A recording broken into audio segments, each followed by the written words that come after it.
Harlem, July 7, 1968. Wells Restaurant on Lenox Avenue, 10:47 p.m. Bumpy Johnson was mid-conversation when he suddenly clutched his chest and said, "Something's wrong." He collapsed face first into his dinner plate. By the time the ambulance arrived, he was already dead. Massive heart attack, 62 years old. The man who had controlled Harlem for 35 years, gone in seconds. No shootout, no betrayal, no dramatic last stand, just gone. And with him went the invisible order that had held Harlem together for decades. Because whether people wanted to admit it or not, Bumpy Johnson wasn't just a gangster. He was Harlem's unofficial governor. He decided who could operate, where they could operate, what crossed the line, and what didn't. Drugs existed, yes. Crime existed, yes. But under Bumpy, it was contained, predictable, controlled. Most importantly, not allowed to destroy the community. Kids walked to school, businesses stayed open, neighbors knew each other. Harlem wasn't perfect, but it functioned. And now the man holding that fragile balance was gone.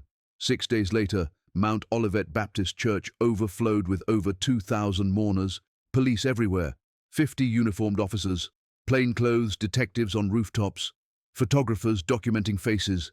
It wasn't just a funeral, it was surveillance. Because the NYPD wasn't there to mourn Bumpy Johnson. They were there to answer one question. Who fills the vacuum now? Reverend Adam Clayton Powell Jr. delivered the eulogy. He talked about Bumpy's contradictions, criminal and protector, lawbreaker and community defender. He tried to make sense of a man who lived outside the law, but inside Harlem's heart. After the church service, the crowd moved to Woodlawn Cemetery. Casket lowered, final prayers spoken. People started dispersing, and that's when something unexpected happened. A small, elderly woman stepped forward. The crowd turned because everyone recognized her. Stephanie St. Clair. The speech took place July 13, 1968 at 3:47 p.m. Stephanie was 71 years old, retired since the 1940s. Once the undisputed queen of Harlem, she ran the numbers racket, fought Dutch Schultz, partnered with Bumpy Johnson to keep Harlem black-owned and black-controlled. She was the one who had gone to war with white mobsters trying to take Harlem's economy. She took cases to court.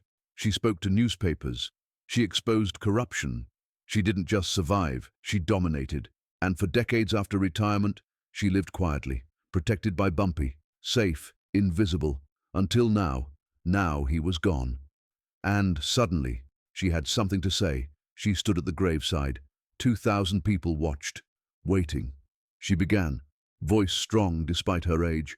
And this is where history almost changed. She said, "Dear people of color, we have fought against discrimination, against police violence, against systems designed to crush us. This man lying here fought those battles with me for 40 years. He protected Harlem when no one else would. He kept this neighborhood ours when powerful forces wanted to take it." She paused, let the weight settle. Then she said, "But I need you to understand something urgent, something Bumpy knew in his bones. We must unite. Must respect each other, must protect each other, because what is coming will destroy us if we do not." Her voice cracked.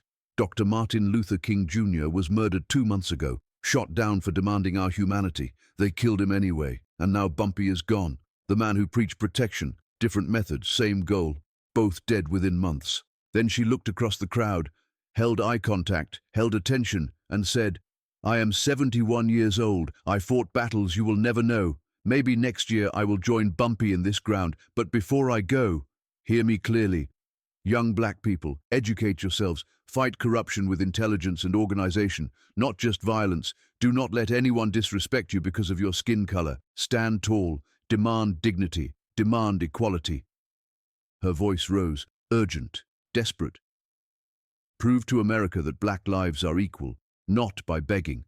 Be so excellent, so organized, so powerful, that equality becomes undeniable. That is what Bumpy wanted. That is what Dr. King died for. Then she looked down at the casket. "Bumpy protected us, but he is gone. I am too old to protect anyone. The protection you need, you must create it yourselves.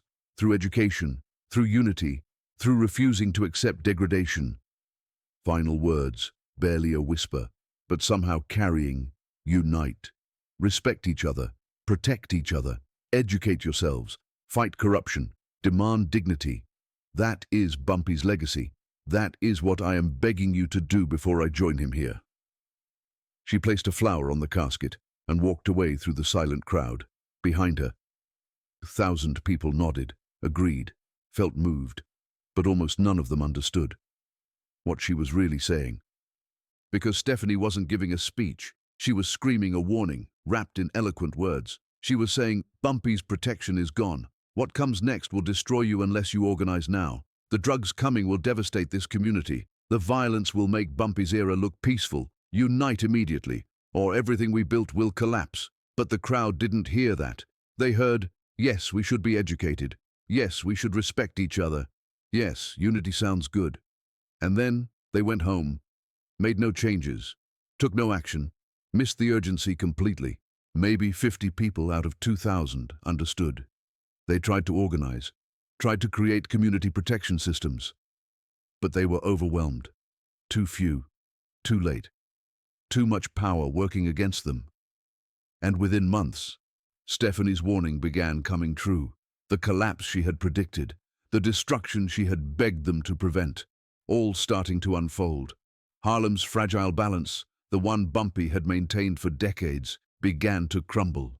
On July 14th, 1969, 1 year after Bumpy's funeral, Stephanie St. Clair died of heart failure.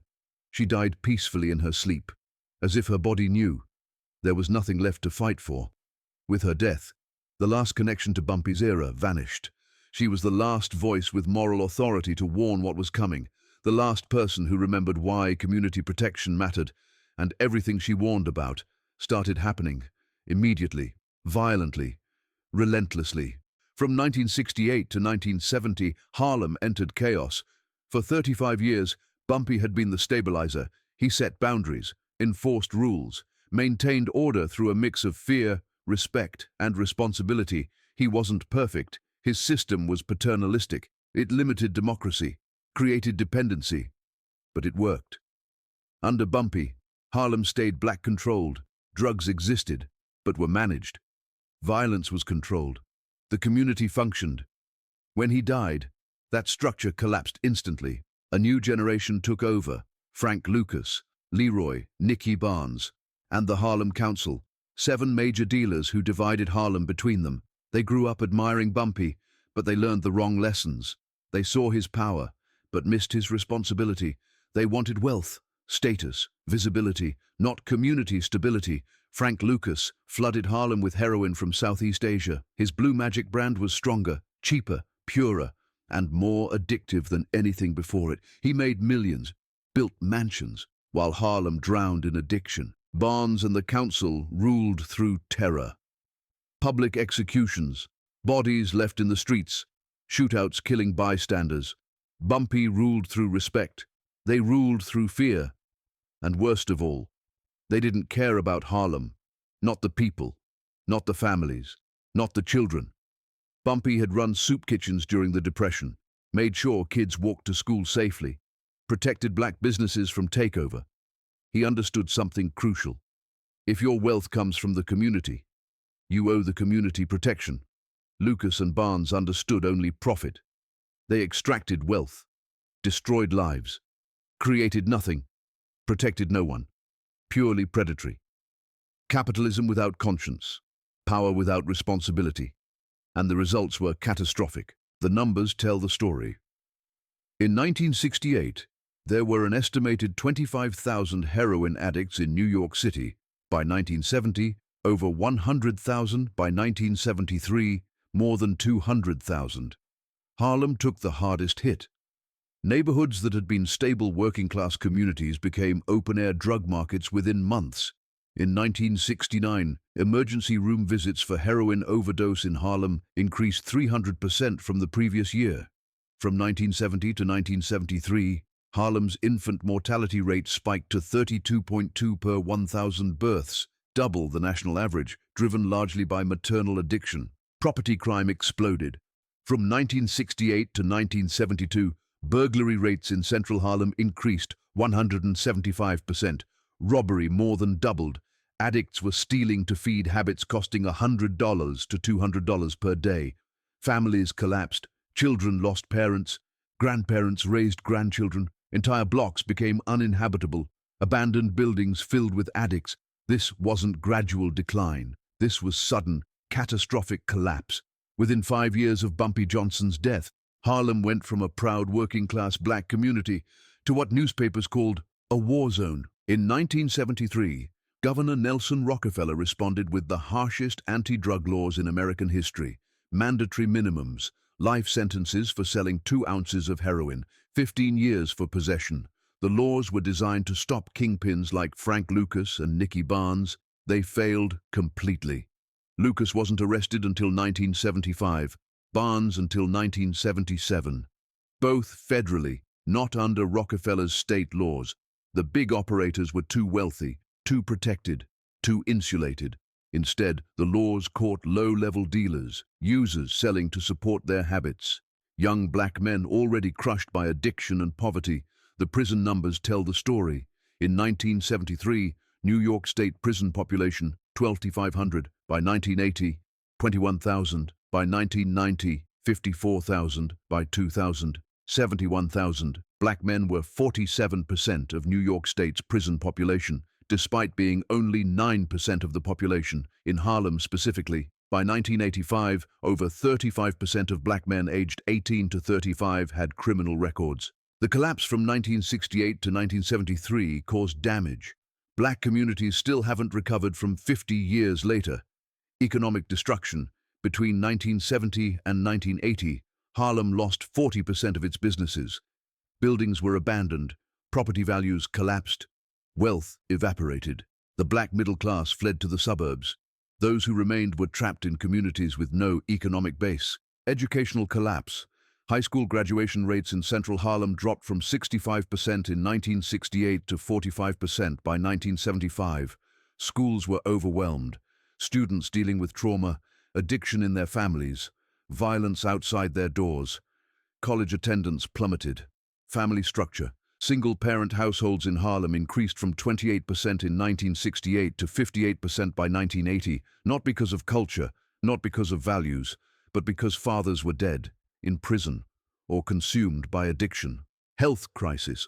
By 1990, life expectancy for black men in Harlem was 57 years, lower than Bangladesh, lower than many developing nations. Addiction, violence, chronic stress, lack of health care. America's largest city produced third-world health outcomes. Intergenerational trauma. Children growing up in the 1970s experienced trauma comparable to war zones. Those children became parents in the 1980s and 1990s, passing trauma forward. Compounding damage across decades. Political disempowerment. You cannot organize politically when people are fighting to survive. Harlem's political power, strong in the 1950s and 60s, evaporated by the 1980s. All of this was what Stephanie tried to stop. Let's do the math. Frank Lucas at his peak made an estimated $1 million per day. Nicky Barnes made hundreds of thousands weekly. The council generated tens of millions annually. That money came from Harlem, from black families, from addicts paying $100 to $200 per day, from people who could barely afford rent, spending everything on heroin. Lucas lived in a mansion in New Jersey. Barnes drove Cadillacs, wore custom suits. They extracted millions from Harlem and gave nothing back. No soup kitchens, no community programs, no protection, just extraction. Compare that to Bumpy's era. He made money from the numbers, yes, but he also fed people during the Depression, protected businesses, made sure kids got to school safely, maintained order so life could continue. Same profit motive, different philosophy. Bumpy understood. You can't extract everything without destroying the base that generates your wealth. Lucas and Barnes didn't care. They would turn Harlem into a wasteland if it meant getting richer, and they did. By the time they were arrested, they had made tens of millions and left behind a community devastated beyond recognition. That's what profit-driven drug dealing looks like. Without community protection, that's what happens when criminals care only about wealth and nothing about the people they're extracting from. That's what Stephanie tried to warn about. Her words at Bumpy's grave, a prophecy of destruction, ignored, unheeded. And now, visible everywhere in broken streets, shattered families, and a community left to pick up the pieces. Everything she predicted happened: drugs, violence, mass incarceration, family collapse, economic devastation, generational trauma, all of it. The Harlem of 1968, imperfect, compromised but protective, vanished, replaced by addiction, incarceration, despair. The informal protection Bumpy provided, flawed but real, was replaced by predatory exploitation, by dealers who lived in the community but didn't care about it. They extracted wealth, destroyed lives, created nothing, protected no one. The unity Stephanie begged for never materialized. Instead, the community fractured. Addicts versus non-addicts, criminals versus civilians, those trying to build versus those tearing down. The education she demanded didn't happen fast enough. Young people who could have been leaders became casualties. Addiction, incarceration, early death. The equality she said they needed to prove became impossible when the community was fighting for survival instead of advancement. Everything she warned about came true. Every prediction, every fear, every desperate plea, and almost no one listened closely enough to prevent it. Her words at Bumpy's funeral, a warning so clear, so urgent, so direct, yet received as a tribute, a moving speech, not the blueprint for survival it truly was, the prophecy fulfilled, the destruction of a community, preventable, ignored, and now, permanent, visible in every broken street, abandoned building, and shattered family. Stephanie's warning echoed across decades, and almost no one heeded it. Here's the tragedy. She said it clearly, explicitly, not in coded language, not in subtle hints. She said, unite, educate yourselves, protect each other, fight corruption. Otherwise, everything we built will be destroyed. But warnings only work if people hear urgency. Most people heard a nice tribute, moving words, an elder honoring a fallen leader. They nodded, they agreed, they went home, continued life as usual. A few understood, tried to organize, but they were overwhelmed. Too few, too late, too much power working against them. And so, everything she feared happened. All of it predictable, all of it preventable, all of it ignored, until it was too late.